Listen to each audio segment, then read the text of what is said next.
नाही सगळं छोट पडून निघणार. अमित भाई ऑफिसला कळवूया ते प्रिंट दिली असेल. थांबा मी पण कळवेन. एक मिनिट. प्रॉब्लेम काय व्हायला लागलाय, आमचे मोबाईल 5G मध्ये गेले की फोन लागत नाही, 4G मध्ये राहिले. हा सगळं आता मी आता तेच करत होतो.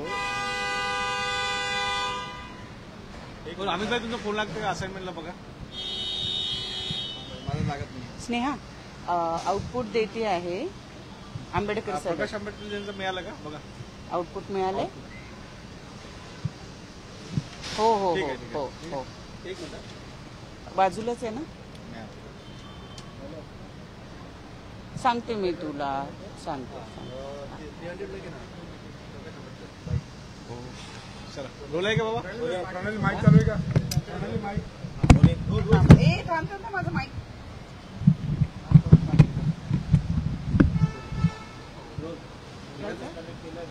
लक्ष्मण हाके यांच्या भेटीला तुम्ही जाणार आहे. ओबीसी आरक्षणाचा मुद्दा टाकला आहे, तिकडे मराठा आरक्षणाचा मुद्दा टाकला आहे. एक वॉरची परिस्थिती महाराष्ट्र सध्या नाही.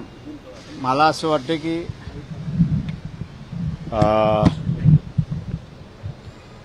बीडमधली जी परिस्थिती होती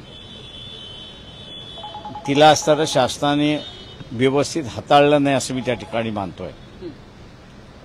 कारण का तिथे वंजारी वर्सेस मराठा असं आंदोलन सुरुवात झालं. ते शांत केलं पाहिजे होतं असं मला त्यावेळेसही वाटत होतं. अनेक जणांशी बोललो पण त्याच्यामध्ये कोणीच लक्ष घालायला तयार नाहीये. आता एकंदरीत असं दिसतंय की बीडमध्ये यांनी मोर्चा काढला की दुसऱ्या दिवशी दुसरे मोर्चे काढतात आहे. त्याच्या बातम्या सुद्धा यायला लागल्या आणि आता आपल्याला दिसतंय की मराठा वर्सेस ओबीसी असं लागण्याची असणारी शक्यता आहे. पुण्यामध्ये असणाऱ्या एकाने आत्महत्या केलेली आणि त्या आत्महत्येमध्ये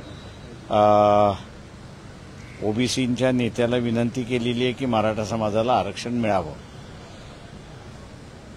हा एक टिकलिश विषय असं मी त्या ठिकाणी मानतोय.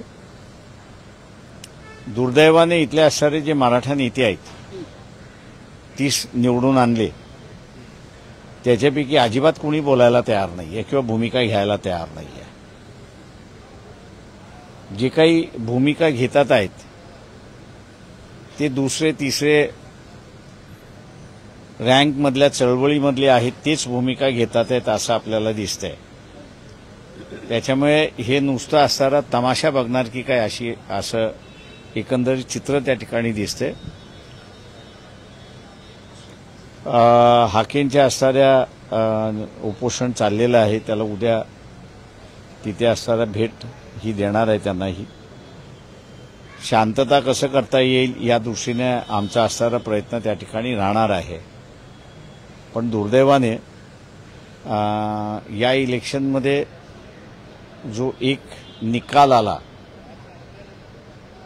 तो निकाल मी असं म्हणेन एका बाजूने राजकीय दृष्टिकोनातून बघितलं आणि संविधानाच्या दृष्टिकोनातून बघितलं तर तो निकाल आनंददायी आहे असं मी त्या ठिकाणी मानतोय. पण त्या निकालाच्या आड राहून जी एका समाजाची मॉबोग्राफी झाली ती सलतय अशी असणारी परिस्थिती आहे. आणि दुसऱ्या बाजूस ओबीसीमधला आत्ता प्रचार असा सुरुवात झालेला आहे की आम्ही 31 गाठलेला आहे. उद्या विधानसभा सुद्धा आम्ही घेऊ आणि मग आम्हाला जे पाहिजे ते आम्ही करू. हा जो प्रचार चाललेला आहे या प्रचाराला कुठेतरी थांबवलं गेलं पाहिजे. राजकीय पक्षाने असणाऱ्या भूमिका त्या ठिकाणी घेतल्या पाहिजे. राजकीय नेत्याने भूमिका घेतल्या पाहिजे आणि विशेष करून मराठा समाजातल्या नेत्यांनी राजकीय नेत्यांनी या संदर्भातलं भूमिका घेतली पाहिजे असं मी त्या ठिकाणी मानतोय. नाहीतर चिघळण्याची चिन्ह मला त्या ठिकाणी दिसत आहेत. शासनाने लवकरच उपाय त्या ठिकाणी असणारे केले पाहिजेत. आणि ही शांतता प्रस्थापित केली पाहिजे हे आवाहन शासनाला मी करतोय. सर, पण अनेक जे नेते आहेत, तुम्ही म्हणताय मराठा समाजातले जे मोठे नेते आहेत, ज्यांना समाजामध्ये स्थान आहे, ज्यांचं कदाचित लोक ऐकू शकतात, असे लोक या आंदोलनाचा त्यांना फायदा होतोय, राजकीय फायदा होतोय म्हणून गप्प बसलेले आहेत आणि विधानसभेपर्यंत सुद्धा ते गप्पच बसतील असं दिसतंय. 3-4 महिन्याचा कालावधी आहे. या कालावधीमध्ये महाराष्ट्राची संपूर्ण समाज व्यवस्था जी आहे ती या आंदोलनाला बळी पडेल असं दिसायला एकंदरीत दिसायला लागलेलं आहे की कोणीच भूमिका घ्यायला तयार नाही आहे. जे काही घेतात ते ती मगाशी जसं म्हटलं की 3ऱ्या-4थ्या रँकमधले कार्यकर्ते घेतात आहेत आणि त्यांनी घेतलेल्या भूमिकेमधनं शांतता होण्यापेक्षा ते चिघळतेच अशी परिस्थिती आहे. तेव्हा म्हणून मी मगाशी म्हणालो की ज्या राजकीय पक्षांच्या काँग्रेस म्हणजे मराठा नेत्यांना फायदा झाला त्यांनी योग्य भूमिका घेतली पाहिजे असं मला स्वतःला वाटतंय. बाळासाहेब लक्ष्मण हाके म्हणतायत आरक्षण गरिबी हटाव कार्यक्रम नाही, हे काही राशन दुकान आहे का असं त्यांचं म्हणणं आहे. लक्ष्मण हाके ते प्रश्न मराठे सामाजिकदृष्ट्या मागास नाहीत असं त्यांचं म्हणणं आहे. ते मी काही त्याच्यावरती कॉमेंट करणार नाही आहे. पण आरक्षणाची जी मागणी आहे तिला आता वेगवेगळ्या पद्धतीने बघितल्या जाते अशी असणारी परिस्थिती आहे. म्हणजे आरक्षण ज्यावेळेस पहिल्यांदा मागण्यात आलं त्यावेळेस ज्या समाजाला राजेशाहीमध्ये स्थान नव्हतं त्याला येणाऱ्या लोकशाहीमध्ये स्थान असलं पाहिजे म्हणून आरक्षण आलं. आता आरक्षणाचं वेगवेगळं स्वरूप आपण त्या ठिकाणी बघतोय आणि त्यातून बाहेर पडणं गरजेचं असं मी त्या ठिकाणी मानतो. सर, आपल्याला कायद्याचं खूप ज्ञान आहे. आरक्षणासारखा जटिल विषय आपण अनेक वर्ष पाहत आहात. ज्या मागण्या उपस्थित केल्या जातात मराठा समाजाच्या वतीनं, म्हणजे सगळे सोयरे हा शब्द टाकणं, म्हणजे तांत्रिकदृष्ट्या मी विचारते की अनेक मुद्दे असे आहेत जे सरकारसाठी अडचणीचे आणि येत्या 1-2 महिन्यामध्ये करण्यासारखे नाहीत. त्याला कदाचित जास्त वेळ लागू शकतो आणि निर्णय घेतला तरी तो कायद्याच्या कचाट्यात सापडू शकतो. अशा वेळेला अशी जी परिस्थिती आहे ही परिस्थिती हाताळण्याचा तुम्हाला कुठला मार्ग दिसतोय का पुढचा? ते मला वाटतं इथे असणारं कन्सेन्सस हा एकच मार्ग मी त्या ठिकाणी मानतोय त्या सगळ्या ह्याच्यामध्ये. आणि जोपर्यंत तुम्ही कन्सेन्सस निर्माण करत नाही तोपर्यंत याच्यातून मार्ग निघेल असं मला दिसत नाही आहे. पण एकंदरीत विधानसभेच्या निवडणुका लक्षात घेता राजकीय नेत्यांना हा प्रश्न चिघळला पाहिजे असंच एकंदरीत मला त्या ठिकाणी भासतंय. तेव्हा ही परिस्थिती हाताच्या बाहेर जाईल का तर मला असं दिसतंय की हाताच्या बाहेर जाण्याची शक्यता आहे. सर, छगन भुजबळ आता छगन भुजबळ महाविकास आघाडीच्या नेत्या संपर्कात आहे अशी चर्चा होती. परंतु संजय राऊत यांनी म्हटलं आहे की छगन भुजबळ सारख्या माणसाला सोबत घेऊन आम्हाला वातावरण खराब करायचं नाही आहे. छगन भुजबळची नाराजी आहे, ते खरंच वाटतं का की खरी नाराजी आहे की फक्त त्यांचा प्रेशर? मी कुठच्या व्यक्तीवरती बोलत नाही. थँक्यू. सर, उद्या आता तुम्ही जेव्हा भेट घेणार आहात कुठल्या मुद्द्यांवर तुमचा भर असणार आहे?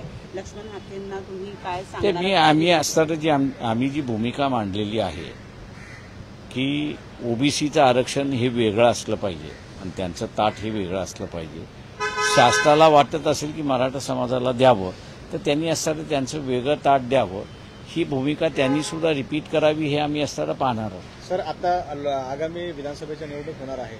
महाविकास आघाडीमध्ये लोकसभेला तुम्ही सोबत नव्हता, परंतु उद्धव ठाकरेंचा प्रयत्न होता की शेवटपर्यंत तुम्ही सोबत राहिलं पाहिजे. महाविकास आघाडीमध्ये अजिबात नाही. असं एक लक्षात घ्या की हे जे तुमचं वाक्य आहे की शिवसेनेला आम्ही असताना पाहिजे होतो, त्या तिघांनाही आम्ही नको होतो अशी परिस्थिती होती. आता विधानसभेच्या निवडणुकीमध्ये तुमचं काय का तुम्ही सोबत जाल का त्यांच्या? ते आम्ही असताना असे की मागच्याही निवडणुकीमध्ये आम्ही असताना अनुभव घेतला, याही निवडणुकीमध्ये आम्ही अनुभव घेतलेला आहे.